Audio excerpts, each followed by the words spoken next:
আল্লাহ রাব্বুল আলামিন কোরআন নাজিল করার মাধ্যমে দুনিয়ার মানুষদেরকে জানালেন, এই কোরআন নাজিল করার মাধ্যমে আল্লাহ সমস্ত কিছুর সমাধান দিয়েছেন।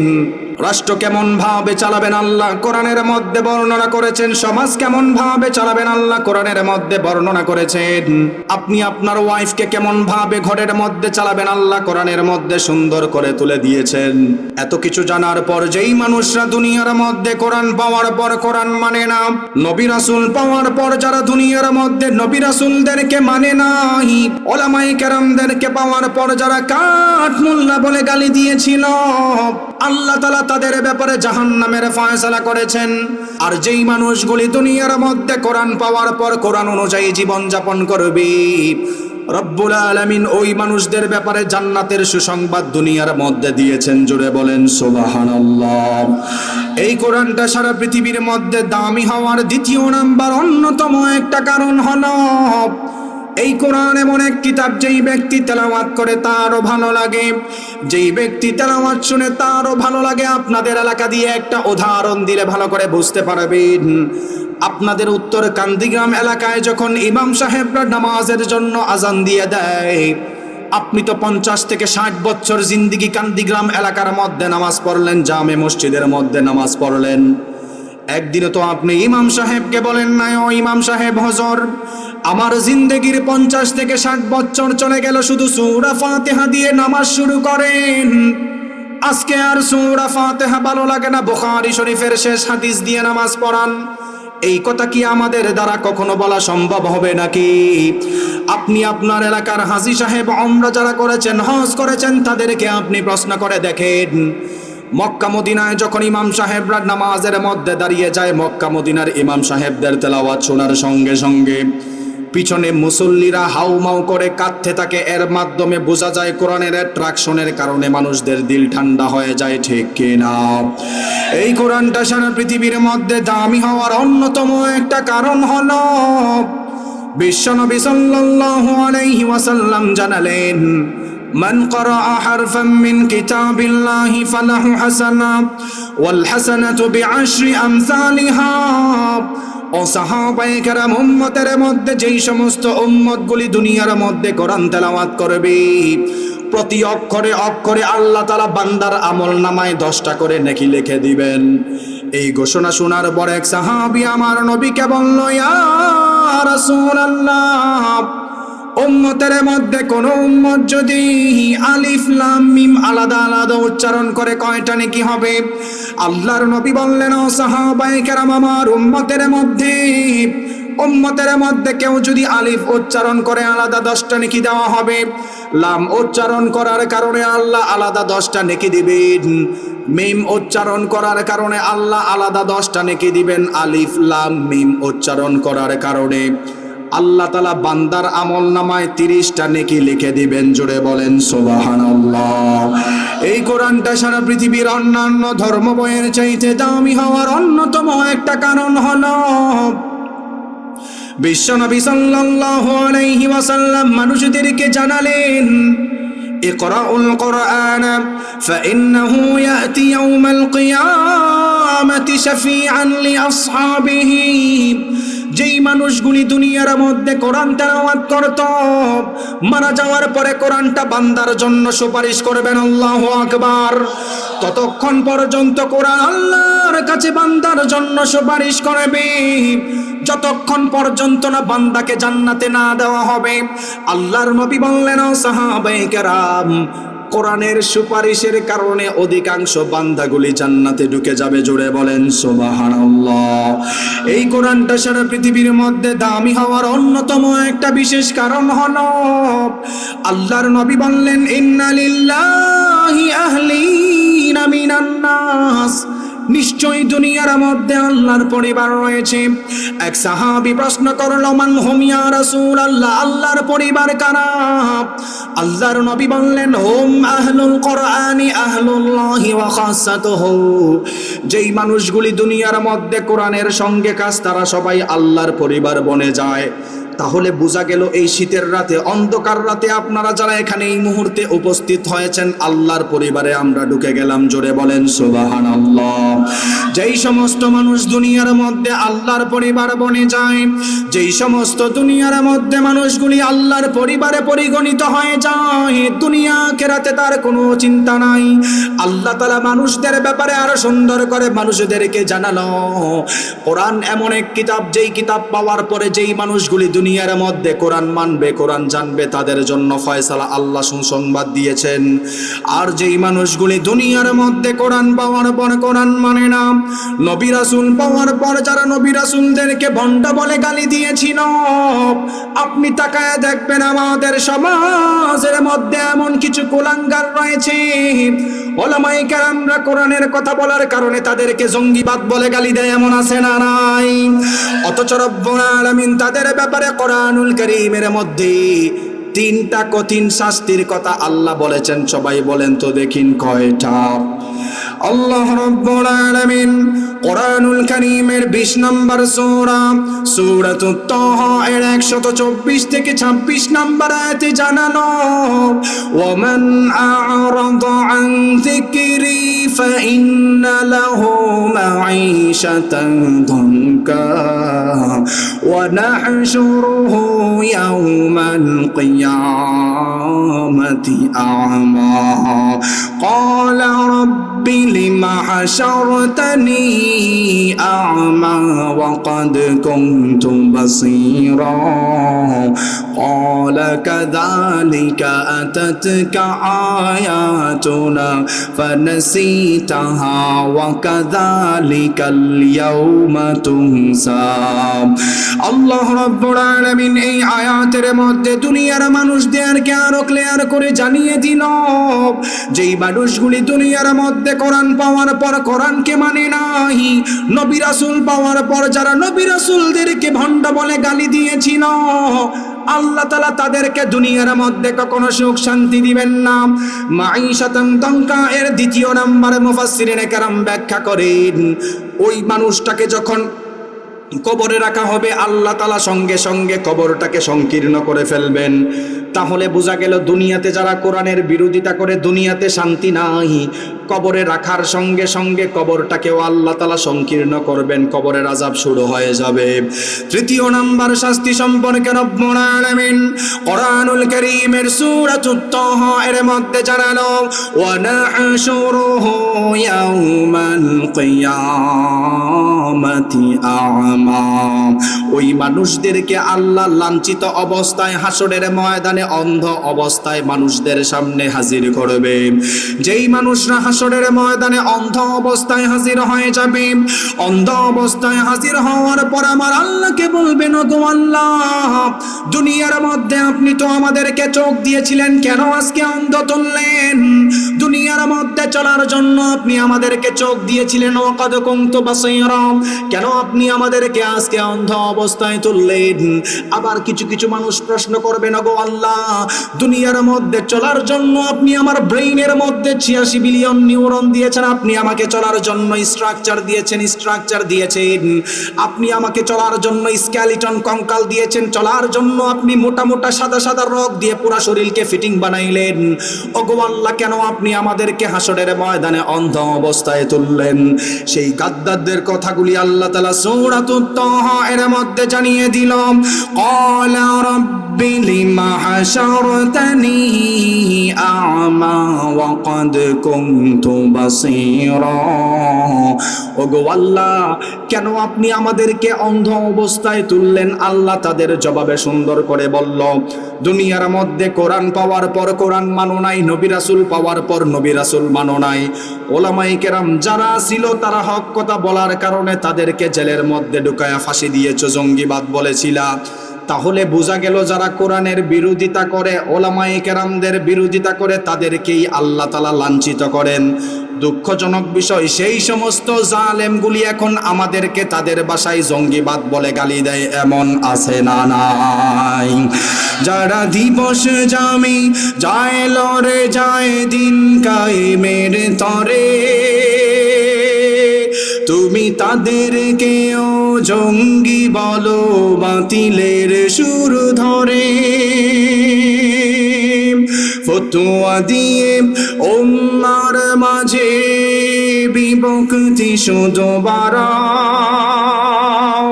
নিজেকে ভাবো হক বাকিরা ভুলে নীতিটা ছড়াও। তুমি ভাঙনের খেলা খেলতে জানো, গড়তে জানো না, খোদার রজ্জু আঁকড়ে ধরে বাঁচতে জানো না। কেমন মুসলমান তুমি একটু বলো না, কেমন তোমার ঈমান একটু ভাবনা। তুমি মিসওয়াক করা ফজিলত জানো, কথা বলার আগে তুমি সালাম দেওয়া মানো। শুধু হক কথাটা উচ্চ স্বরে বলতে পারো না,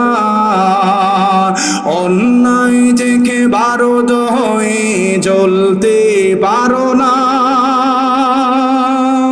শুধু হক কথাটা উচ্চ স্বরে বলতে পারো না, অন্যায় দেখে বারুদ হয়ে জ্বলতে পারো না। কেমন মুসলমান তুমি একটু বলো না, কেমন তোমার ঈমান একটু ভাবনা। তুমি যেই কালিমার দাওয়াত দিলে বুকে টেনে তোলে, দেখো সেই কালিমার দাওয়াত দিয়ে কত জন আছে জেলে। তুমি যেই কোরআনের ওয়াজ করলে হাদিয়া তোহফা মেলে, দেখো সেই কোরআনের ব্যাখ্যা লিখে কেউ ফাঁসিতে ঝোলে। তুমি দুনিয়ার মোহে জীবনের মায়া ছাড়তে পারো না, প্রভুর রাহে প্রাণ বিলিয়ে দিতে জানো না। কেমন মুসলমান তুমি একটু বলো না, কেমন তোমার ঈমান একটু ভাবনা। ঠিক কিনা? আমাদের ইমানের অবস্থা এমন হয়েছে, আমাদের সামনে দিনে দুপুরে মানুষের বারে আমরা হক কথা বলতে পারি না। ঠিক কিনা বলেন? আমাদের চোখের সামনে মানুষ হত্যা করে ফেলে, মানুষের বিবেকে তালা লেগে গেছে, তাদের ব্যাপারে কোনো খবর নাই। আপনারা জানেন ওসমান হাদি নামের এক যুবক ভাইকে প্রকাশ্যে গুলি করে মারা হয়েছে, প্রকাশ্যে। কিন্তু বাংলাদেশের বিচার এখন হাত পা তালা মেরে বসে আছে। প্রকাশ্যে তারা হত্যা করা হয়েছে, হত্যা করে সে মানুষ এখন ছড়াইতেছে সে তার হত্যাকারী নাকি ইন্ডিয়া চলে গেছে। আমার ব্যক্তিগত এক চিন্তাধারা আমি বলি, হয়তো এই নিউজটা ভুয়া হতে পারে, ইন্ডিয়া যায় না, সে বাংলাদেশে আছে, কি তারা বাঁচানোর জন্য ইন্ডিয়ার উপর চাপাচ্ছে, এরকম হইতে পারে, এরকম হইতে পারে। আপনি বলেন প্রকাশ্যে দিবালুকে কিভাবে একজন মানুষকে মাথায় গুলি করতে পারে? প্রশাসন কি করে? এই বাংলাদেশের সিআইডি কি মাগনা পালা হয়? ডিবিকে কি মাগনা পালা হয়? পুলিশরা বেতন নেয় না? পুলিশরা, সিআইডি, সেনাবাহিনী যেই পরিমাণ টাকা বেতন নেয়, বাংলাদেশের মসজিদের যে ইমাম সাহেবরা তারা 1 ইঞ্চিও পায় না। ঠিক কিনা বলেন? এই দেশের সর্বোচ্চ নেতা হচ্ছে মসজিদের ইমাম, দেশের সর্বোচ্চ নেতা হচ্ছে মসজিদের ইমাম, তাদের বেতন নাই। আমরা প্রশাসনকে সাধুবাদ জানাই, কিন্তু দুঃখজনক বিষয় সরাসরি গুলি করে কিভাবে মানুষ পলায়া যায় এর কোনো খবর নাই। এখন আন্দোলনই চলে। কোন দেশে আছেন আপনি? আপনার বিবেক কোথায় আছে একবার চিন্তা করেন। আপনি বুঝেন হক কথা বললে বাংলাদেশে আর থাকার কোনো ওয়ে নাই। যারাই হক কথা বলবে তাদেরকে গুপ্ত হত্যা করা হয়, যারাই কোরআনের কথা বলে তাদেরকে ফাঁসি দেওয়া হয়। আল্লামা বাবুনগরী রহমতুল্লাহ আলাইকে ইনজেকশন দিয়া পঙ্গু বানাইছে হক কথা বলার কারণে। মুফতি আমিনী রহমতুল্লাহ আলাইকে গৃহবন্দী বানাইছেন ইসলামের কথা বলার কারণে। এরকম বহু আলেমদেরকে তারা হত্যা করছেন। আপনি তাকায় দেখেন, এখন যেই মুহূর্তে এইসব কথা হয়, বাংলাদেশের পক্ষে কথা হয়, ঠাস করে তাকে গুপ্ত হত্যা করা হয়। তাহলে প্রশাসনের কাজ কি এই দেশে? প্রশাসন এটা শনাক্ত করতে পারে না? এই দেশের মধ্যে হাঙ্গামা লাগলো কেন? প্রশাসন যদি তার সরাসরি ধরতো এখন কিন্তু সব সমস্যার সমাধান হয়ে যায়, ঠিক কিনা বলেন? মানুষদেরকে হত্যা করা, মানুষদেরকে জুলুম করা, এইগুলা কখনো ভালো বাদশার কাজ নয়, এটা ফেরাউনের কাজ, ঠিক কিনা বলেন? আল্লাহ তাআলা সূরাতুল কাসাসের মধ্যে বলেন ফেরাউন কেন ধ্বংস হয়েছে, পড়ে দেখেন, ইন্না ফিরআউনা আলা ফিল আরদি ওয়া জাআলা আহলাহা শিয়াআ ইয়াস্তাদঈফু তাঈফাতাম মিনহুম ইউযাব্বিহু আবনাআহুম ওয়া ইস্তাহয়ী নিসাআহুম। ফেরাউন সব মানুষের উপর অত্যাচার করতো না, শুধু একটা দলের উপর অত্যাচার করতো, যেই দলটা আল্লাহর দল ছিল, যেই কারণে আল্লাহ তারা ধ্বংস করছে। মনে রাখবেন, এই মুহূর্তেও যারা হক কথা বলে তাদের বিরুদ্ধে যারা যাবে, আল্লাহর গজব তাদের উপর পড়বে, ঠিক কিনা বলেন? কোরআন তাফসীরে ইলমির আলোকে সবচাইতে দাবি হওয়ার তৃতীয় নাম্বার অন্যতম কারণ হচ্ছে there is no contradiction between the Holy Book Quran and science. কোরআন এবং আধুনিক বিজ্ঞানের সঙ্গে কোনো দ্বন্দ্ব নাই, বরং বিজ্ঞান যত উন্নত আর বিকশিত হচ্ছে, কোরআনের কাছে তারা ভিক্ষার তলি নিয়ে দাঁড়িয়ে যাচ্ছে, ঠিক কিনা বলেন? আরেকটা উদাহরণ দিয়ে শুনেন, আমাদের অনেক আলেম উলামারা সংঘর্ষ মনে করে, আরে মিয়া কোরআনের সাথে আপনি বিজ্ঞানের সংঘর্ষ মনে করবেন কেন? বিজ্ঞানকে কোরআনের সমতুল্য মনে করাই ঠিক না, এটা ফাও, এটা এখন আছে, একটু পরে নাই। কিন্তু আমাদের সমাজের যুবক ভাইরা সায়েন্স শিকার কারণে এখন হুজুরদেরকে কাঠমোল্লা বলে গালি দেয়, সায়েন্স শিকার কারণে মাদ্রাসাকে ব্যাঙ্গের ছাতা বলে গালি দেয়, বিজ্ঞানের 2 পাতা পড়ার কারণে এখন ওলামায়ে কেরামদেরকে ব্যাকডেটেড পুরাতন বলে গালি দেয়। এরকম আছে না নাই? আরো জোরে বলেন। আপনাদেরকে উদাহরণ দেই, যারা সায়েন্সের ছাত্র আছেন এখানে থাকলে বলবেন, আমিও সায়েন্সের ছাত্র, বিশ্ববিদ্যালয়ে সায়েন্স নিয়ে পড়াশোনা করছি, অনার্স মাস্টার্স করছি, থাকলে বলবেন সায়েন্স উন্নত হওয়ার কারণে আপনি পৃথিবী সৃষ্টির ইতিহাস জেনেছেন। স্টিফেন হকিং এর বই লিখেছেন a brief history of time from big bang two black hole. Stephen Hawking এর বই পড়ার পরে আপনি কয়েকশো বছর আগে সে জানাইছেন পৃথিবীর সমস্ত কিছু একটা গ্যাসীয় কণার মতো ছিল, একত্রিত ছিল। পৃথিবী আদিতে ছোট একটা গ্যাসীয় কণার মতো ছিল। বিজ্ঞান উন্নত হওয়ার কারণে আপনি জানছেন কোনো ব্লাস্ট হওয়ার কারণে আসমান জমিন আলাদা আলাদা হয়েছে, এটা বিজ্ঞান আপনাকে জানাইছে। কিন্তু আপনি কোরআন পড়েন না, আপনি জানলে অবাক হবেন। আল্লাহ রাব্বুল আলামিন ১০০০ বছর আগে সূরাতুল আম্বিয়া এর ৩০ নম্বর আয়াতে পৃথিবী সৃষ্টির ইতিহাস, আপনি যেটারে বিগ ব্যাং থিওরি বলেন, আল্লাহ এটা আরো সুন্দর করে তুলে ধরছেন। আল্লাহু আকবার বলেন। আল্লাহ রাব্বুল আলামিন কোরআন নাজিল করার মাধ্যমে সমস্ত কিছুর সমাধান দিয়েছেন। এর অন্যতম আরেকটা উদাহরণ দিলে আপনারা সুন্দর করে ভালো করে বুঝতে পারবেন। বিজ্ঞান উন্নত হওয়ার কারণে আপনি বিগ ব্যাং থিওরির কথা জেনেছেন মাত্র কয়েকশো বছর আগে। বিজ্ঞান উন্নত হওয়ার কারণে বিগ ব্যাং থিওরির কথা জানার কারণে আপনি ওলামায়ে কেরামদেরকে ব্যাকডেটেড বলে গালি দেন, মাদ্রাসাকে ব্যাঙ্গের ছাতা বলে গালি দেন, কোরআনকে পুরাতন কিতাব বলে গালি দেন। আপনি জানলে অবাক হবেন যে এই বিজ্ঞান আপনাকে মাত্র কিছু বছর আগে পৃথিবী সৃষ্টির ইতিহাস জানিয়েছেন, অথচ রব্বুল আলামিন ১০০০ বছর আগে সূরাতুল আম্বিয়া এর ৩০ নম্বর আয়াতে পৃথিবী সৃষ্টির ইতিহাস অর্থাৎ বিগ ব্যাং থিওরির কথা আল্লাহ মানুষদের সামনে তুলে ধরেছেন। আল্লাহ রাব্বুল আলামিন বললেন, আওয়ালাম ইয়ারাল্লাযীনা কাফারু আন্নাস সামাওয়াতি ওয়াল আরদা কানাতা রাতকান ফাফাতাকনাহুমা। আল্লাহ রাব্বুল আলামিন এই আয়াতের মধ্যে দুনিয়ার মানুষদেরকে জানিয়ে দিল, কাফের মুশরিকদেরকে আল্লাহ বলতেছেন তারা কি একবারও তাকায় দেখে না, আসমান জমিন যখন একত্রিত ছিল আল্লাহর অর্ডারের কারণে আলাদা আলাদা হয়েছে। মুফাসসিরিন কেরাম তাফসীর লিখেছেন, ইমাম ফখরুদ্দীন রাজি রাহমাতুল্লাহি আলাইহি বলেন, কানা শাইআন ওয়াহিদাম মিন গাস, ঠিক আছে পৃথিবীর সমস্ত কিছু একত্রিত ছিল কিন্তু আল্লাহর অর্ডারের কারণে আলাদা হয়েছে। বিজ্ঞান আল্লাহর অর্ডারটাকে বিগ ব্যাং নামে বানায়া মানুষদের সামনে তুলে ধরেছেন। আপনাদেরকে পৃথিবী সৃষ্টির ইতিহাসটা আরো সুন্দর করে তুলে ধরলে ভালো করে বুঝবেন। কোরআনুল কারীমের সূরাতুল হামিম আস-সাজদার 11 নম্বর আয়াতে রব্বুল আলামিন দুনিয়ার মানুষদেরকে জানালেন, সুম্মাস্তাওয়া ইলাস সামাই ওয়া হিয়া দুকানুন ফাকালা লাহা ওয়ালিল আরদি ইতিয়া তাওআন আও কারহা قالتا أتينا طائعين।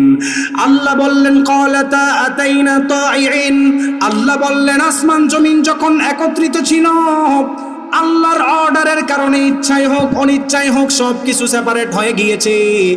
আপনি জানলে অবাক হবেন, 2 আয়াতের উপর রিসার্চ করে বড় বড় সায়েন্টিস্টরা সাথে সাথে ইসলামের ছায়া তলে চলে এসেছেন। দুঃখজনক বিষয় হচ্ছে আমরা মুসলিম হিসাবে কোরআন পড়তেও জানি না, কোরআন রিসার্চ করতেও জানি না। কোরআন শিক্ষার বিরোধিতা আরো বেশি বেশি করে এমন মানুষ আছে না নাই? আল্লাহ তাআলা বলেন ক্বালাতা আতাইনা তাইঈন, সুন্দর করে বলছে কানা তারাতকান, একত্রিত ছিল। আপনি তো চিন্তা করেন হুজুর, বিজ্ঞান বিগ ব্যাং থিওরির কথা বলছেন, আপনি মিলায় বলে যাচ্ছেন চাপার জন্য। আপনাদের এই যে উলামায়ে কেরাম বসে আছে, এরা পৃথিবীর জন্য কি করছে এরকম প্রশ্ন করতে পারেন না? আছে এরকম। আমরা যখন এইসব বেসিকে আলোচনা করি, যুবক ভাইরা আপনারা কমেন্ট করেন কিরকম জানেন, যে হুজুর বিজ্ঞান উন্নত হওয়ার কারণে আপনি বিগ ব্যাং থিওরির কথা বলতেছেন, প্যারিটাইজ ফসিলের কথা বলতেছেন, হিউম্যান অ্যানাটমিক অ্যান্ড এমব্রায়োলজির উপর কথা বলতেছেন কোরআনের সাথে মিলায়া। আপনাদের এই যে আলেম উলামারা আছে, ওনারা পৃথিবীর জন্য কি করছেন জানার দরকার আছে না নাই? আরো জোরে বলেন। আপনার আলোচনা বুঝতেছেন তো? যদি বুঝেন তাহলে সবাই একটু হাত তোলেন আমার সাথে, একটু কষ্ট করে। আচ্ছা সবাই এবার হাতটা নামান, আপনাদের ঘুমটা একটু ভাঙ্গাইলাম। আপনাদেরকে একটা প্রশ্ন করি, হুজুররা কি করছে ভালো করে শুনেন।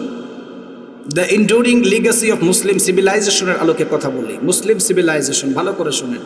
কেউ বলতে পারবেন পৃথিবীতে চিকিৎসা বিজ্ঞানের আলো কিভাবে আসছে? এখানে কেউ আসেন এরকম? হ্যাঁ, বড় জোর বললে কি বলবেন? ইবনে সিনা। বড় জোর বলবেন ইবনে সিনা।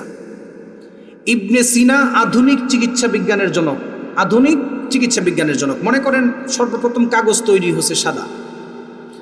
সাদা কাগজটাকে বিভিন্ন প্রিন্টিং আসছেন, বিভিন্ন কালারিং আনছেন ইবনে সিনা। কথা বুঝতেছেন? সর্বপ্রথম চিকিৎসা বিজ্ঞান উন্নত করেন, চিকিৎসা বিজ্ঞানের আলো ফোটান স্পেনের ক্ষমতা যখন মুসলিমদের কাছে ছিল। স্পেনের বড় একজন আলেম মুহাদ্দিস, যাকে মুহাদ্দিসুদ্দাহার, অন্নাহার, অল বাহার, আবুল কাসিম আল জাহরাবি রহমতুল্লাহ আলাইহি চিকিৎসা বিজ্ঞানের উপর সর্বপ্রথম বই লিখেন। আল্লাহু আকবার পড়বেন না? একজন আলেম ছিলেন আবুল কাসিম আল জাহরাবি রহমতুল্লাহি আলাইহি, সর্বপ্রথম চিকিৎসা বিজ্ঞানের উপর 30 খণ্ড কিতাব লিখেছেন। এখনো পর্যন্ত আমার বাংলাদেশের ডক্টর সাহেবরা যখন বাহিরের দেশে এমবিবিএস, এফআরসিএস, এফসিপিএস এর ডক্টরেট করতে যায়, আবুল কাসিম আল জাহরাবি রহমতুল্লাহি আলাইহির লিখিত থিসিস অনুযায়ী ডক্টর হয়। আল্লাহু আকবার পড়বেন না? আবুল কাসিম আল জাহরাবি রহমতুল্লাহ আলাইহি সর্বপ্রথম চিকিৎসা যখন দিতেন, ওনার কাছে মানুষ যেত ব্রেইনের 86 বিলিয়ন নিউরনের সমস্যা, ব্রেইনের ফ্রন্টাল লোবের সমস্যা, অক্সিপিটাল লোবের সমস্যা, স্পাইনাল কর্ড রোগের জয়েন্টে জয়েন্টে সমস্যা, আমাদের হাঁটুর ব্যথা আছে না নাই, কোমরের ব্যথা আছে না নাই। আবুল কাসেম আল জাহরাবি রহমতুল্লাহ আলাইহি সর্বপ্রথম চিকিৎসা দিতেন। উনি প্রেসক্রিপশন লিখতেন বিসমিল্লাহ দিয়ে। কি বলেন তো দেখি সবাই, আরো জোরে বলেন বিসমিল্লাহ। লেটিনদের জমানা আসার পর মুসলিমদের অধিকাংশ কিতাবগুলিকে লেটিনরা বিকৃত করে তাদের নামে লিখে নিয়েছেন।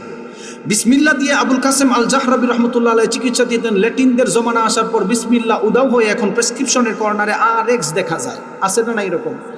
কে কে দেখছেন একটু হাত তুলেন তো দেখি। আন্দাজে তুলেন না, আন্দাজে তুলেন না। প্রেসক্রিপশনের কর্নারে RX দেখছেন আর দেখছেন? যারা দেখেন নাই আপনি আপনার সভ্যতা বা আপনি সচেতন না। আপনি কোনোদিন স্যারকে প্রশ্ন করেন নাই, স্যার আমার কোমরের ব্যথা ওষুধ দিয়েছেন আলহামদুলিল্লাহ, স্যার আমার মাথার ব্যথার ওষুধ দিয়েছেন আলহামদুলিল্লাহ, আমার ব্রেইন গরম হয়ে যায় আপনি ওষুধ দিয়েছেন আলহামদুলিল্লাহ। কিন্তু প্রেসক্রিপশনের কর্নারে যে RX দেখা যায়, এটা কিসের ওষুধ কোনোদিন প্রশ্ন করছেন?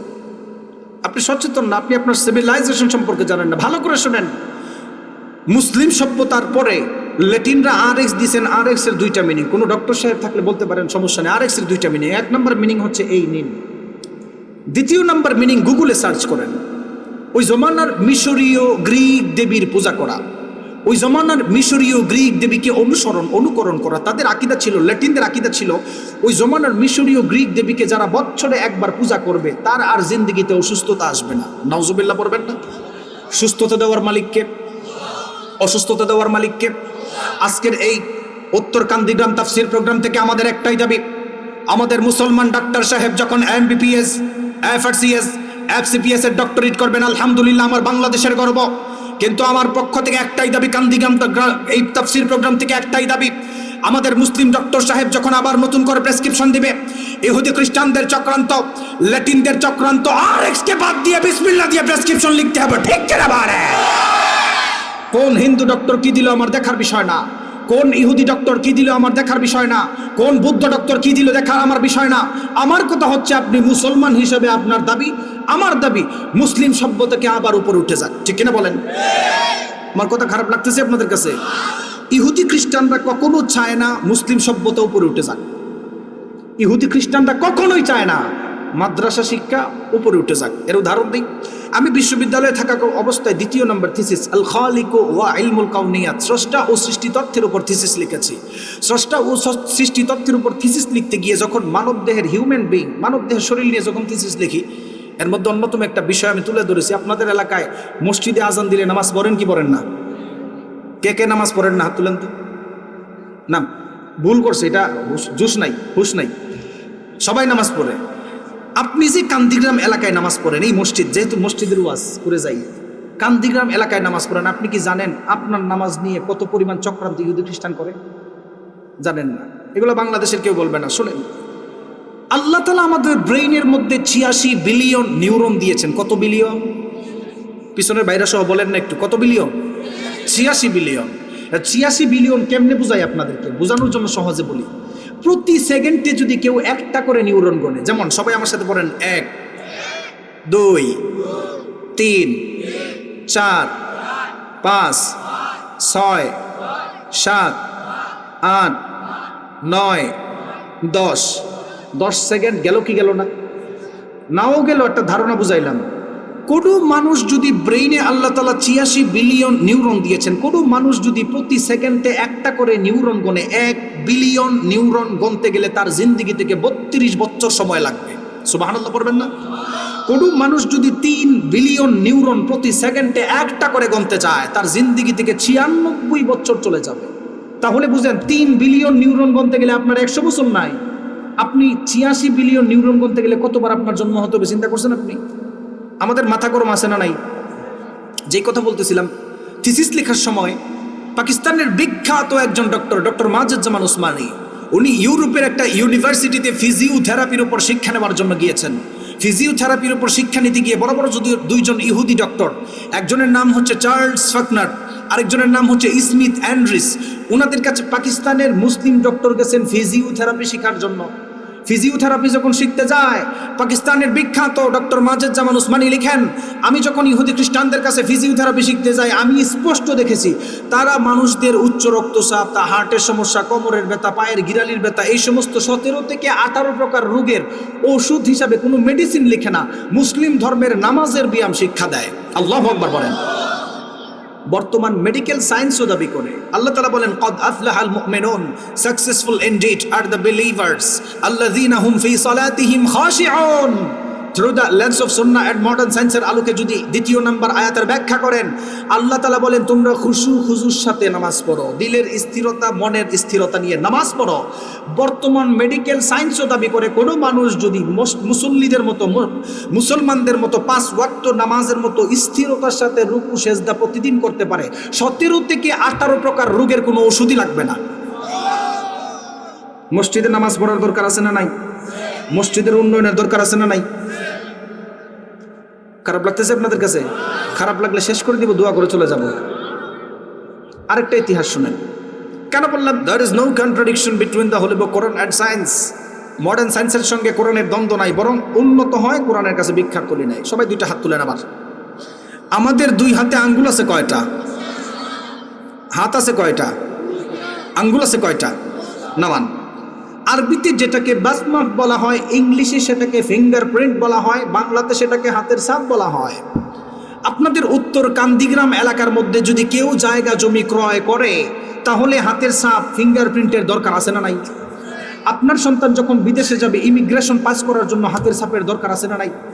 বিজ্ঞানের ভাষায় 1856 সালের আগে দুনিয়ার মানুষ ফিঙ্গারপ্রিন্টের তথ্য জানতো না। এই হুজুর বলেন নাই, কিন্তু আমি বলি নাই, চট্টগ্রাম থেকে আইসা বলি নাই। বিজ্ঞানের ভাষায়, সায়েন্স নিয়ে যারা পড়াশোনা করেন ভালো করে শোনেন, বিজ্ঞানের ভাষায় 1856 সালের আগে দুনিয়ার মানুষ ফিঙ্গারপ্রিন্টের তথ্য জানতো না। 1856 সালে ব্রিটিশ বিজ্ঞানী উইলিয়াম হার্টসেল মানবদেহের উপর রিসার্চ করে মানুষদেরকে জানিয়েছেন, পৃথিবীর 7 থেকে 800 কোটি মানুষের মধ্যে হাতির মধ্যে এমন কিছু রেখা আছে, একজনের সাথে একজনের মিলবে দূরের কথা, আপন ভাইয়ের সঙ্গে আপন ভাইয়ের মিল নাই। আল্লাহু আকবার পড়বেন না? ব্রিটিশ বিজ্ঞানী জানাইছেন 1856 সালে। যুবক ভাই বিশেষ করে ভালো করে শোনো, সারা বাংলাদেশে আমার ওয়াজের আয়োজক বেশি হয় যুবক ভাইরা। সারা বাংলাদেশে আলোচনার আয়োজক কমিটি হয় বেশিরভাগ যুবক ভাইরা। ভালো করে শোনো, 1856 সালের আগে চাচা মিয়া আপনি যে হাতের ছাপ দেন এটা জানতেন না, কিন্তু আপনি যেই মাদ্রাসাকে মসজিদকে পুরাতন বলে গালি দেন, আল্লাহ রাব্বুল আলামিন ১,৫০০ বছর আগে সূরাতুল কিয়ামা এর ৩ এবং ৪ নম্বর আয়াতে ফিঙ্গার প্রিন্টের তথ্য আল্লাহ তুলে ধরছেন। সুবহানাল্লাহ বলেন। আল্লাহ রাব্বুল আলামিন কোরআন নাজিল করার মাধ্যমে সমস্ত কিছুর সমাধান দিয়েছেন। এর অন্যতম আরেকটা উদাহরণ দিলে আরো সুন্দর করে ভালো করে বুঝতে পারবেন। বিজ্ঞান উন্নত হওয়ার কারণে 1856 সালে আপনি ফিঙ্গারপ্রিন্টের তত্ত্ব জেনেছেন। বিজ্ঞান উন্নত হওয়ার কারণে ব্রিটিশ বিজ্ঞানী উইলিয়াম হার্সাল আপনাকে যে হাতের ছাপ রয়েছে হাতের ছাপের প্রমাণ দিয়েছেন। অথচ রব্বুল আলামিন ১,৫০০ বছর আগে সূরাতুল কিয়ামা এর ৩ এবং ৪ নম্বর আয়াতে ফিঙ্গারপ্রিন্টের তত্ত্ব জানিয়ে দিলেন। আল্লাহ তাআলা দুনিয়ার মানুষদেরকে আরো সুন্দর করে জানিয়ে দিল, আয়াহসাবুল ইনসানু আল্লান নাজমা'a ইযামা বালা কাদিরিনা আলা আন নুসাউইয়া বানানা। আল্লাহ রাব্বুল আলামিন এই আয়াতের মধ্যে মানুষদেরকে আরো ক্লিয়ার করে জানিয়ে দিল। আল্লাহ বললেন, কাফের মুশরিকরাকে চিন্তা করে দেখে না, আল্লাহ তাআলা হাসরের ময়দানে মানুষদের হাতের অগ্রভাগকে তুলবেন। উলামায়ে কেরাম আছেন, জিজ্ঞেস করেন আল্লাহ তাআলা এখানে হাতের অগ্রভাগের কথা বলেছেন, এবার প্রশ্ন করেন হুজুর হাতের অগ্রভাগের সঙ্গে ফিঙ্গারপ্রিন্টের কি মিল রইল? আপনি তাফসীর খুলে দেখেন, ইমাম ফখরুদ্দীন রাজি রহমাতুল্লাহি আলাইহি ব্যাখ্যা করেন, আল্লাহ তাআলা হাতের অগ্রভাগের মাধ্যমে পৃথিবীর কাফের মুশরিকদেরকে আল্লাহ তাআলা চ্যালেঞ্জ করছেন, সূক্ষ্মভাবে চ্যালেঞ্জ করছেন। হাতের মধ্যে যেই সমস্ত রেখাগুলি রয়েছে তুলার সময় আল্লাহ তাআলা ছোট ছোট রেখাগুলিও মিস করবেন না। জোরে বলেন সুবহানাল্লাহ। আল্লাহ তাআলা চ্যালেঞ্জ করছেন মারা যাওয়ার পরে। কিছু কিছু মানুষ আছে, আপনাদের এলাকাতে থাকতে পারে, দেয়ার ইজ নো গড, আল্লাহ বলতে কেউ নাই, কিয়ামত হবে না, মানুষ মারা যাওয়ার পরে কবর তোলা হবে না, লেভেল প্লেইং ফিল্ডে তাদেরকে তোলা হবে না, ইন দ্য ডে অফ জাজমেন্টে তার বিচার করা হবে না। এরকম মানুষ আছে না নাই? দেখেন একটার সাথে আরেকটা জোড়া লেগে যায়। বলি আপনাদেরকে, 1906 সালে প্যারিটাইস ফসিল নামের এক তত্ত্ব বের হওয়ার পর 1906 সালে বিজ্ঞান আরো 50 বছর উপরে উঠছে। 1906 সালে প্যারিটাইস ফসিলের মিনিং কি? গুগলে গিয়ে সার্চ করবেন। প্যারিটাইস ফসিলের মিনিং হচ্ছে মানুষ মারা যাওয়ার পরে কবরে রাখলে কখনো কখনো তার হাতের হাড্ডি, মাংস, লোহা কিংবা পাথর কিংবা লোহাও হয়। প্যারিটাইস ফসিল। আপনি তথ্য পাওয়ার পর 1906 সালে বিজ্ঞান অনেক উপরে উঠেছেন, তাদের ক্ষমতা বেড়ে গিয়েছে। আপনি জানলে অবাক হবেন, আল্লাহ রাব্বুল আলামিন ১,৫০০ বছর আগে সূরাতুল বনী ইসরাঈলের 50 নম্বর আয়াতে প্যারিটাইস ফসিলের তথ্য আল্লাহ দিয়েছেন। আল্লাহু আকবার বলেন। আল্লাহ বলেন, কুল, হে নবী আপনি বলেন, কুনু হিজারাতান আও হাদিদা। কিছু কিছু কাফের মুশরিকরা যারা ঠাট্টা করতো মারা যাওয়ার পরে লেভেল প্লেইং ফিল্ডে তাদেরকে তোলা হবে না, বিমান দুর্ঘটনায় মারা গেছে সেখানে পুরো সরকার আল্লাহ আবার কিভাবে একত্রিত করবেন, মোটরসাইকেল অ্যাক্সিডেন্ট করে মাথা আলাদা হয়েছেন আল্লাহ আবার কিভাবে লাগাবেন, মানুষ হাজার হাজার বছর কবরে আছেন, মাটি সবকিছু খাইয়া ফেলছেন আল্লাহ কিভাবে আবার তুলবেন। মানুষ এরকম প্রশ্ন করত। আল্লাহর নবীকে বললেন, নবী হ্যাঁ আপনি বলুন, কোন হিজারাতান আও হাদিদা, মানুষ মারা যাওয়ার পরে তাদের হাড্ডি মাংস লোহা কিংবা হাদিদা আও হিজারা শব্দ আল্লাহ ব্যবহার করছেন। লোহা কিংবা পাথরও যদি হয় আমি আল্লাহ তোলার ক্ষমতা রাখি। বিজ্ঞান আয়াত রিসার্চ করে আমরা হুজুররা ছেড়ে দিয়েছি। আমাদের ওলামায়ে কেরাম যেদিন থেকে বিজ্ঞান চর্চা ছেড়ে দিয়েছেন, মুসলিম সভ্যতা ধ্বংস হওয়া শুরু করছে। আপনাদেরকে উদাহরণ দিয়ে আরেকটা শুনেন ভালো করে। এই উপমহাদেশ ইংরেজরা রাজত্ব করেছেন 190 বছর। সবাই পিছনের সহ বলেন তো দেখি কত বছর? 190 বছর ইংরেজরা রাজত্ব করেছেন। ইস্ট ইন্ডিয়া কোম্পানির নামে 100 বছর সরাসরি রাজত্ব করেছেন। 90 বছর ইংরেজদের শাসন সরাসরি ছিল। ইংরেজরা 190 বছর আমাদের বাংলাদেশ সহ ভারত উপমহাদেশ সাবকন্টিনেন্টাল দেশ রাজত্ব করার আগে আমাদের বাংলাদেশ সহ সাবকন্টিনেন্টাল দেশ সারা পৃথিবীতে 7 নম্বর ধনী ছিল। কত নাম্বার? আরো জোরে বলেন। তাহলে বোঝা গেল ইংরেজরা আসার আগে আপনারা যারা এখানে বসে আছেন সবাই ধনী ছিলেন। ইংরেজরা রাজত্ব করে চলে যাওয়ার পর আমাদের আর কোনো অস্তিত্ব নাই। বর্তমান গবেষক লেখকরা বলেন ইংরেজরা ওই জমানায় কোনো খ্রিস্টানদের টাকা চুরি করেন নাই, তারা মুসলিম সম্রাটদের টাকা এত পরিমাণ চুরি করছে, বর্তমান বাজার ডলার রেট অনুযায়ী 47 ট্রিলিয়ন ডলার চুরি করে নিয়ে গেছে।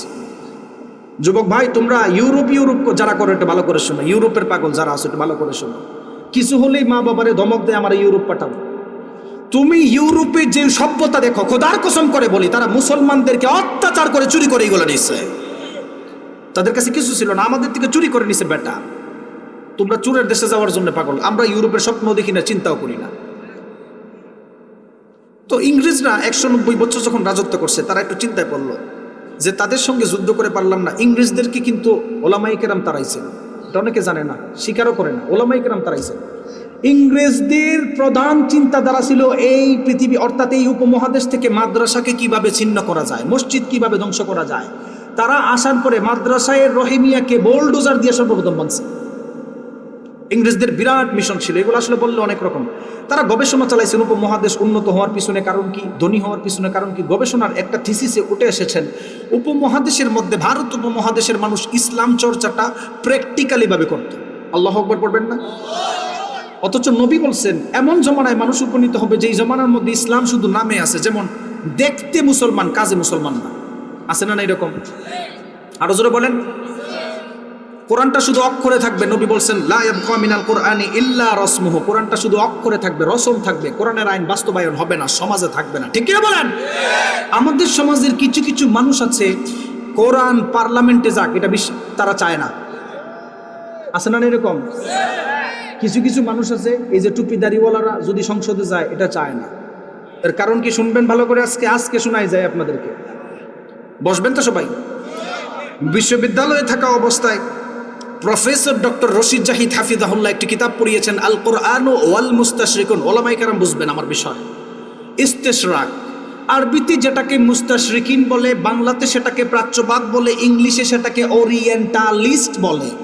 আমাদের সমাজের উচ্চ শিক্ষিত মানুষ, বিশেষ করে অক্সফোর্ড ইউনিভার্সিটিতে যারা পড়াশোনা করে, টরন্টো ইউনিভার্সিটিতে যারা পড়াশোনা করে, বোস্টন ইউনিভার্সিটিতে যারা পড়াশোনা করে, আরও এরকম উচ্চ ইউনিভার্সিটিতে পড়াশোনা করে আসার পর দেশে আইসা কেন বলে হুজুররা রাজনীতি করার দরকার নাই, আপনাদের কাজ মসজিদে থেকে পানি পড়া দিবেন, আমি 500 টাকা দিব আর আমার গোলামি করবেন। আছে না এরকম? ভালো করে শোনেন, এগুলার বীজ কোথা থেকে আসছে? এগুলো শেখ হাসিনা করে যায় নাই। আবার বলেন না আমি শেখ হাসিনার পক্ষে নিতে আসছি, না, শেখ হাসিনা এগুলো করে যায় নাই, বর্তমানে কেউ করে নাই। 200 বছর আগে তারা আপনার নিয়ে চিন্তা করছে। আপনি মুসলিম সমাজ ঘুমের মধ্যে, তারা 200 বছর 250 বছর আগে আপনাকে নিয়ে গবেষণা করে। কিরকম গবেষণা করে? ইংরেজদের কমান্ডার বলছে আচ্ছা ঠিক আছে, এদের ভিতরে তো ইসলামের চেতনা বেশি, তাহলে ইসলামের রাজনীতিটার আগে ধ্বংস করি। 1803 সাল লিখে রাখেন, 1902 সাল লেখকের নাম লিখেন, যাদের কাছে নোট আছে লিখে নেন। কোনো বানাওয়াট কথা চাপা মারার জন্য আসি না, প্রত্যেকটা কথার রেফারেন্স রেখে আমি কথা বলি। 1902 সাল 1803 সাল গোল্ড জিহার নামের লেখক, Joseph Schacht, mister Arberry, Nicholson, এইরকম কুখ্যাত লেখক আছেন। তারা বই লিখছেন origin of Muhammadan jurisprudence, aspect of Islamic civilization. Mister Arberry Nicholson বই লিখছেন and introduction to Islamic law, Muhammadan law. তারা বই লিখছেন কি জানেন? নবীর রাজনীতি শাস্ত্রের উপর বই লিখছেন কে? একজন ইহুদি ব্যক্তি। কে লিখছেন বলেন? ওই সমাজের মধ্যে তাদেরকে মানুষদেরকে পরিচয় করাইছেন ওয়েস্টার্ন ইসলামিক স্কলার। ইউরোপে যাদেরকে বড় বড় আলেম দাবি করে, ওয়েস্টার্ন স্কলার দাবি করে, এদের অধিকাংশই ইহুদিদের দালাল। ইহুদিদের দালাল হওয়ার কারণে তারা বই লিখছেন ইংলিশে। যারা 2 লাইন ইংলিশ পড়তে পারেন, 2-3 লাইন ইংলিশ শেখার পরে ফটর করেন, তারা ওই সমস্ত বই পাবেন। এটাও বলি, অক্সফোর্ড ইউনিভার্সিটি লাইব্রেরিতে পাওয়া যায়, আর টরন্টো ইউনিভার্সিটি লাইব্রেরিতে পাওয়া যায় বইগুলো। আমরা এগুলোর উপর গবেষণা করছি আলাদা বিশ্ববিদ্যালয়ে, ইস্তিশরাকের উপরে। এগুলো মাদ্রাসায় পড়ানো হয়, আপনারা জেনারেল সাবজেক্টে এগুলো খুঁজে পাবেন না। প্রাচ্যবাদ থাকলেও প্রাচ্যবাদ ওই রকম বিকৃতভাবে আপনাদের কাছে তুলে ধরা। তো তারা বই লিখছেন an introduction to Islamic law, Muhammadan law, নবীর রাজনীতি শাস্ত্রের উপরে। বই লেখার সময় ইহুদি ব্যক্তি বই লিখে আপনাকে খাওয়ানোর জন্য ইহুদি ব্যক্তি বলতেছেন আমার নবীর মতো রাজনীতিওয়ালা ইনসাফওয়ালা নবী আর দুনিয়াতে নাই। আল্লাহু আকবার পড়বেন না? ইহুদি ব্যক্তির লেখা বই পড়ার পরে আপনি তো সুবহানাল্লাহ পড়বেন, সুবহানাল্লাহ পড়তে পড়তে আপনার পাঞ্জাবি পর্যন্ত খুলবেন। সে শুধু আপনাকে ধোঁকা দেওয়ার জন্য সে বলছেন আমাদের নবী, আসলে কিন্তু সে মুসলমান না।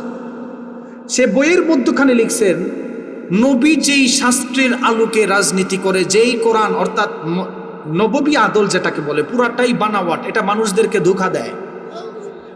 যেই কারণে আমাদের সমাজের উচ্চ শিক্ষিত মানুষ কোটটাই পড়ার পরে বাহিরের দেশে পড়াশোনা করে বাংলাদেশে আইসা বলে হুজুররা রাজনীতি করার দরকার নাই। আরে বেটা, তুমি রাজনীতি করো আমাদের ওলামায়ে কেরাম এবং নবীর থেকে কর্জা নিয়ে, ঠিক কিনা বলেন? এই দেশে যদি রাজনীতি করার ক্ষমতা অধিকার কারো সবার আগে থাকে, এটা বাংলাদেশের ওলামায়ে কেরামের থাকবে, ঠিক কিনা বলেন?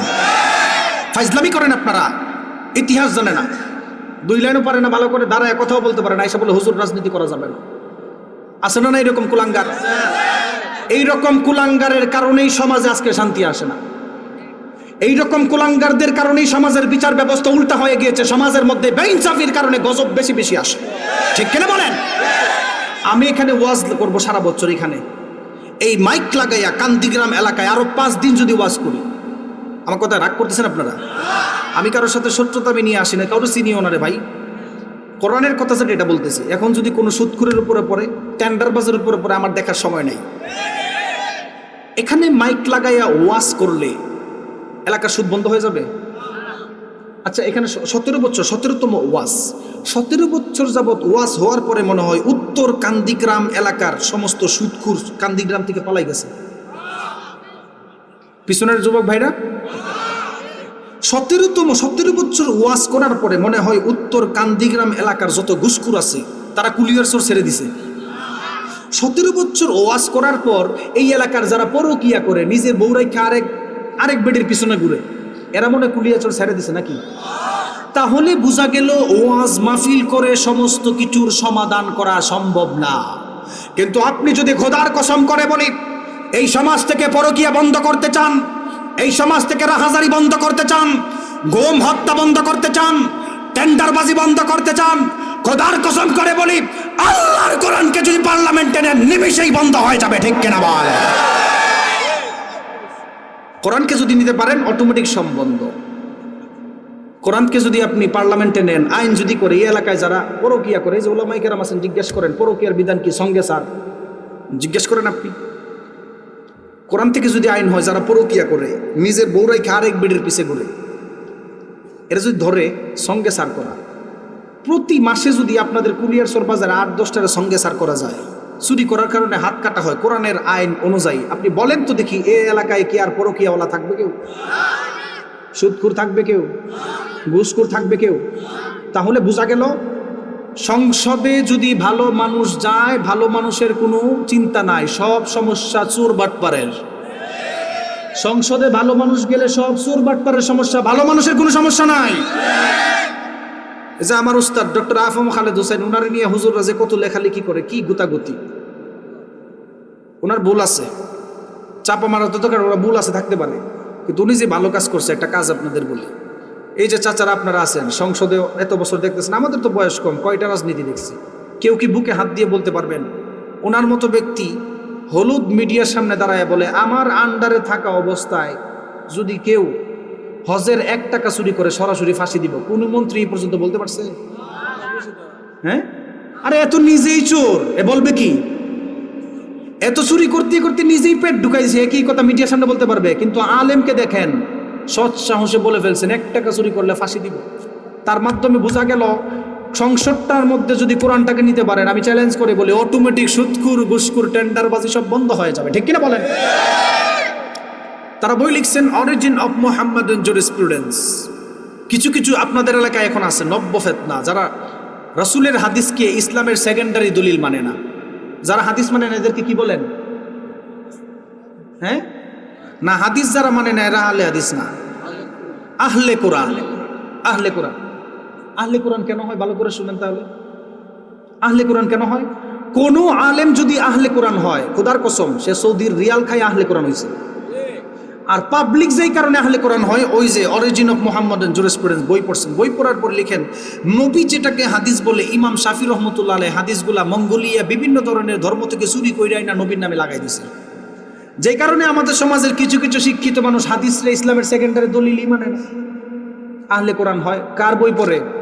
ইহুদিদের বই পড়ে। খোদার কসম করে বলি, ইহুদিদের বই পড়ে যদি কেউ নবী রাসূলের সিরাতকে মাপতে যায়, তার ঈমান থাকবে না।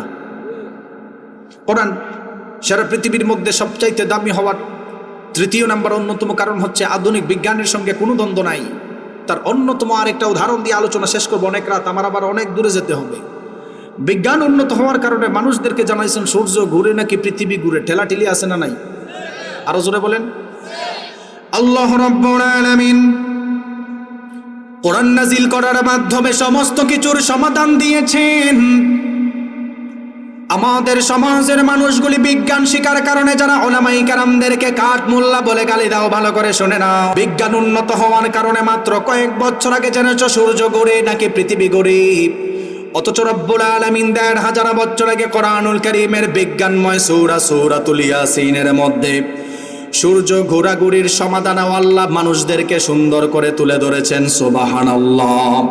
আল্লাহ রাব্বুল আলামিন বললেন, ওয়াশ-শামসু তাজরি লিমুস্তাকাররিন লাহা যালিকা তাকদীরুল আজিজিল আলীম ওয়াল কমারা قدرناه منازل حتى عاد كالعرجون القديم لا الشمس ينبغي لها أن تدرك القمر ولا الليل سابق النهار وكل في فلك يسبحون।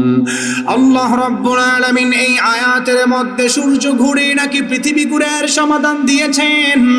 আল্লাহ বললেন, চন্দ্রকে চলার জন্য আল্লাহ আলাদা রাস্তা দিয়েছেন, সূর্যকে চলার জন্য আল্লাহ আলাদা রাস্তা দিয়েছেন। চন্দ্র কখনো সূর্যের রাস্তায় চলাফেরা করতে পারে না, চন্দ্র কখনো সূর্যের রাস্তায় চলাফেরা করতে পারে না। রাত যেমন দিনের উপর কায়েম হতে পারে না, দিন তেমন রাতের উপর কায়েম হতে পারে না।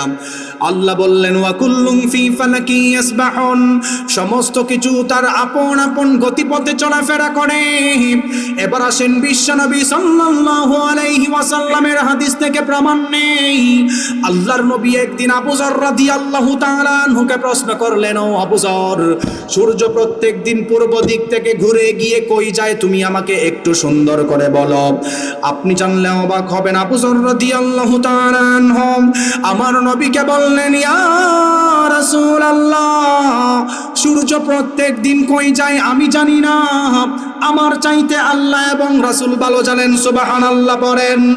আল্লাহর নবী বললেন, ও আবু যর, সূর্য প্রত্যেক দিন পূর্ব দিক থেকে ঘুরে গিয়ে পশ্চিম দিকে চলে যায়, পশ্চিম দিকে আল্লাহর কুদরতি পায়ের মধ্যে সেজদা করে পড়ে থাকেন। সুবহানাল্লাহ। ও আবু যর, সূর্য শুধু পশ্চিম দিকে সেজদা দিয়ে পড়ে থাকেন না, বরং আমার আল্লাহর কাছে বললেন, ওগো আল্লাহ, আপনি যদি আমাকে অনুমতি দেন তাহলে আবার পূর্ব দিকে উদিত হব। আল্লাহর নবী বললেন, সায়াতি আলান নাসি জামান, এমন একটা জামানার মধ্যে উপনীত হবা যেই জামানার মধ্যে সূর্য ঘোরার অনুমতি পাবে না।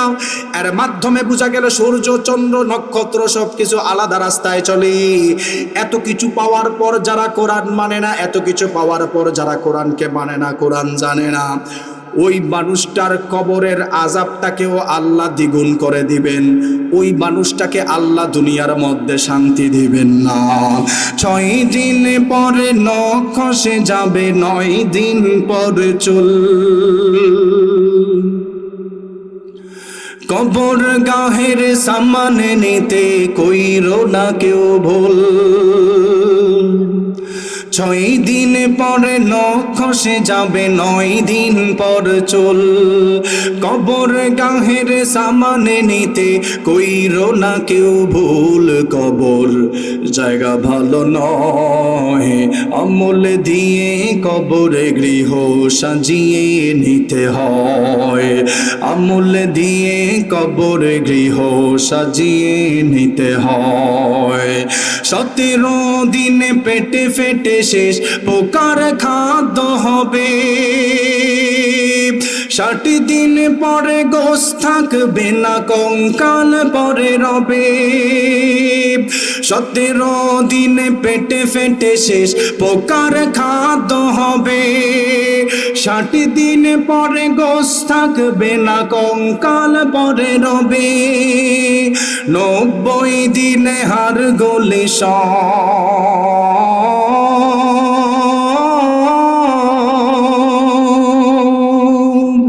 90 দিনে হাড়গুলি সব আলাদা হয়ে রয়। কবর জায়গা ভালো নয়, আমল দিয়ে কবর গৃহ সাজিয়ে নিতে হয়। 6 দিন পরে নখ খসে যাবে, 9 দিন পর চুল। কবর গাহের সামানে নিতে কইরো না কেউ ভুল, কবর জায়গা ভালো নয়, আমল দিয়ে কবর গৃহ সাজিয়ে নিতে হয়। দেহের যে অহম বড় লোভ লালসার পাহাড়, হিংসায় জ্বলে বিবেক তোমার নফসের কালো আহার। দেহের যে অহম বড় লোভ লালসার পাহাড়, হিংসায় জ্বলে বিবেক তোমার নফসের কালো আহার। আমান কারণ সবারই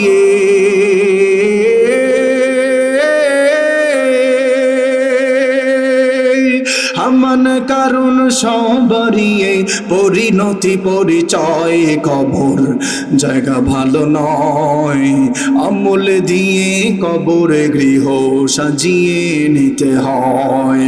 6 দিন পরে নখ খসে যাবে, 9 দিন পর চুল। কবর গাহের সামানে নিতে কইরো না কেউ ভুল, কবর জায়গা ভালো নয়, আমল দিয়ে কবরে গৃহ সাজিয়ে নিতে হয়, ঠিক কিনা? আমল ছাড়া কবরে কিছু যাবে? তাহলে বোঝা গেল যেই কথাগুলি বলছি, অনেক রাত তো হয়েছে, আপনার খারাপ লাগতেছে আপনাদের কাছে? আরেকটা ইতিহাস বলে শেষ করে দেই, যে আরো আধা ঘন্টা ফজরের সময় একটা উঠবে না। আমি আসছি এসারের পর পরে, আমার যদি বসাইতেন 2 ঘন্টা বাস করতাম। আচ্ছা তাহলে শেষ করি আরেকটা পয়েন্ট বলে। কোরআন তাফসিরে ইলমির আলোকে, মডার্ন সায়েন্সের আলোকে সবচাইতে দাবি হওয়ার 4র্থ নাম্বার কারণ, কোরআনে কোনো ভুল ধরার চান্স নাই। আল্লাহু আকবার পড়বেন না? কোরআনে ভুল ধরার জন্য যারাই আসছেন তারাই মুসলমান হয়েছে। যেমন আপনাদেরকে আরেকটা গবেষণা বলার দরকার, কঠিন লাগতেছে না তো আপনাদের কাছে? ইহুদি খ্রিস্টানরা মুসলিম জনসংখ্যাকে নিয়ে ভয় পায়। ইহুদি খ্রিস্টানরা মুসলিম জনসংখ্যাকে ভয় পায়। তারাও বিশ্বাস করে শেষ জমানায় ধর্মে ধর্মে যুদ্ধ হবে, যদি মুসলমানদের সংখ্যা বেড়ে যায় তাহলে আমরা তাদের সঙ্গে যুদ্ধে পারবো না। 1974 সালে মিশরের এক কনফারেন্সে ইউনাইটেড স্টেট অফ আমেরিকার পররাষ্ট্রমন্ত্রী Henry Kissinger national study memorandum নামের শিরোনামে একটি কনফারেন্স হয়েছে, সেই কনফারেন্সের মধ্যে একটা থিসিস লিখেছেন। পররাষ্ট্রমন্ত্রী হেনরি কিসিঞ্জার থিসিসের মধ্যে তুলে ধরছেন, মানুষদের জনসংখ্যা, বিশেষ করে মুসলিম জনসংখ্যা যদি না কমাতে পারি, শেষ জমানায় তাদের সঙ্গে যুদ্ধ করে পারবো না। আপনারা তো চিন্তা করেন, নবীর হাদিস বলছেন, নবীর হাদিস যে সত্য, ভালো করে শুনেন। রাসূল সাল্লাল্লাহু আলাইহি ওয়াসাল্লাম বলেন, বিশেষ করে এটা মিশকাত সানের 2 নম্বর হাদিস, 2 নম্বর পৃষ্ঠার লাস্ট লাইনে 3091 নম্বর হাদিস। আন মাকাল ইবনে ইয়াসার রাদিয়াল্লাহু তাআলা আনহু قال তাযাওয়াজুল ওয়াদুদ আল ওয়ালুদ ফাইন্নী মুকাথিরুম বিকুমুল উমামা। মিশকাত সানের 2 নম্বর পৃষ্ঠার লাস্টের দিক দিয়ে হাদিস, 3091 নম্বর সম্ভবত হাদিস। এই হাদিস নিয়ে 1754 সালে ইহুদি গভর্নর গবেষণা করছে। নবী বলছেন, এমন ফ্যামিলি দেখে বিবাহ করো যারা বেশি বেশি বাচ্চা জন্ম দিতে পারে, উম্মত বেশি হলে আল্লাহর নবী গর্ব করবেন হাশরের ময়দানে উম্মত নিয়ে। আল্লাহু আকবার বলেন। এই হাদিসের উপর গবেষণা করে ইহুদি খ্রিস্টান 1974 সালে হেনরি কিসিঞ্জার 3 নম্বর পৃষ্ঠার মধ্যে তুলে ধরছেন, মুসলিম জনসংখ্যা কমাতে গেলে আমরা তাদেরকে জন্ম নিয়ন্ত্রণ করাইতে হবে। জন্ম নিয়ন্ত্রণ আছে না নাই এলাকাতে? রিজিকের ভয়ে জন্ম নিয়ন্ত্রণ করা হারাম। সবাই বলেন, রিজিকের ভয়ে জন্ম নিয়ন্ত্রণ করা।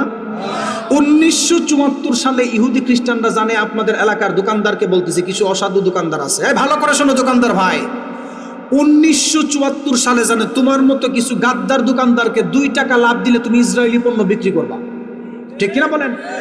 তাদের লিস্টের মধ্যে আসছেন ইসরায়েলি পণ্য। মিনারেল ওয়াটার যারা খাবে তাদের মেয়েদের রেহেম ছুটো হয়ে যাবে। ইসরায়েলি পণ্য ঘি খেলে বাচ্চা জন্ম দেওয়ার ক্ষমতা নষ্ট হয়ে যাবে। ইসরায়েলি পণ্য চকলেট, ইসরায়েলি পণ্য কফি, যদি এগুলা খায় বাচ্চা জন্ম দেওয়ার ক্ষমতা কমে যায়।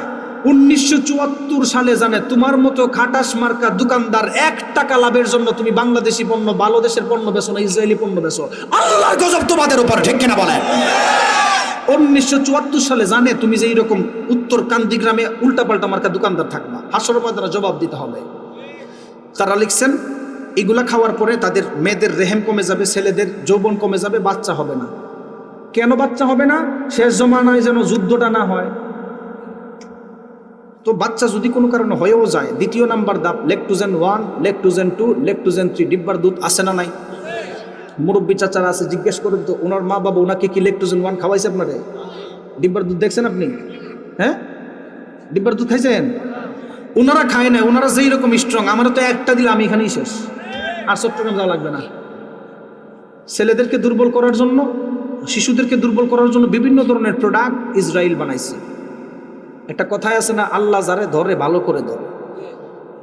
ইহুদি খ্রিস্টানরা 1974 সালে মিশরের কনফারেন্সের মধ্যে যখন হেনরি কিসিঞ্জার এই তথ্যগুলি দেয়, নবীর হাদিস নিয়ে তারা কটূক্তি করে, বর্তমান গবেষণাগার ইউনাইটেড স্টেট অফ আমেরিকার বিখ্যাত গবেষণাগার পিও তারা জানিয়েছেন কোরআন হাদিস রিসার্চ করে, ভুল ধরতে গিয়া কোরআন হাদিস রিসার্চ করে এত পরিমাণ কনভার্টেড মুসলিম প্রতিদিন বাড়তেছেন। 2050 সাল পর্যন্ত যদি এটা ধারাবাহিকতা থাকে তাহলে সারা পৃথিবীর শ্রেষ্ঠ সংখ্যার হিসাবে মুসলমানদের সংখ্যা বাড়বে। আল্লাহু আকবার বলেন।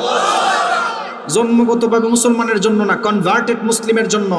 তাহলে বোঝা গেল কোরআন হাদিস যারা রিসার্চ করে, ইহুদি হোক, তার অন্তরের মধ্যে আলো জ্বালায় কে? ফেরাউন মারা গেছেন। ফেরাউন মারা যাওয়ার পর 3116 বছর পর ফেরাউনের লাশ খুঁজে পাইছেন। ফেরাউনের লাশ যখন 3116 বছর পাইছেন, আরেকটা তথ্য দিই, কোরআনুল কারীমের 114টা সূরার মধ্যে 44টা সূরার মধ্যে আল্লাহ ফেরাউনের কথা বলছেন। এর মানে মনে হয় ফেরাউন আল্লাহর ওলি।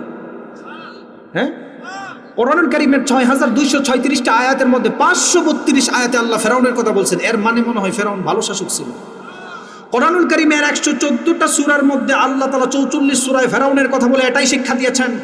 কোরআনুল কারীমের 6236টা আয়াতের মধ্যে 532 আয়াতের মধ্যে ফেরাউনের কথা বলে আল্লাহ এটাই বুঝাইছেন, শেষ জমানায়ও যদি কেউ ফেরাউনের আইনে দুনিয়া চালাতে চায়, ওই মানুষটাকে ফেরাউনের মতো লাঞ্ছিত করবেন। ঠিক কিনা বলেন? এমনি এমনি কোরআনের ডাইমেনশন আপনাকে বুঝতে হবে, গাণিতিক ব্যাখ্যা বুঝতে হবে। কোরআনের গাণিতিক ব্যাখ্যা যদি আমি এখানে বলা শুরু করে, বুঝবেন না আপনারা কি? কোরআনের গাণিতিক ব্যাখ্যা শুধু ইহুদি খ্রিস্টানদের কন্ট্রাডিকশন যে সময় লাগে ওই সময় আমরা বলি। আমরা মুসলিম, আমরা কথা বলতেছি। যে কথা বলতেছিলাম, ওই জমানার প্রখ্যাত বিখ্যাত প্রফেসর ডক্টর মরিস বুকাইলির ইতিহাস আমাদের যুবক ভাইরা ভালো করে জানো। সে চিন্তা করছেন ফেরাউন নিয়ে আল্লাহ তাআলা কোরআনে এই কথা বলছেন, 3116 বছর পর এই কথা কিভাবে আসলো, এটা খুঁজে বাইর করার জন্য সে ফ্রান্সের ভাষায় কোরআন ট্রান্সলেট করছেন। কোরআনে ভুল নাই। চিন্তা করলে ইংলিশ ভাষায় কোরআন ট্রান্সলেট করি না, ভুল নাই।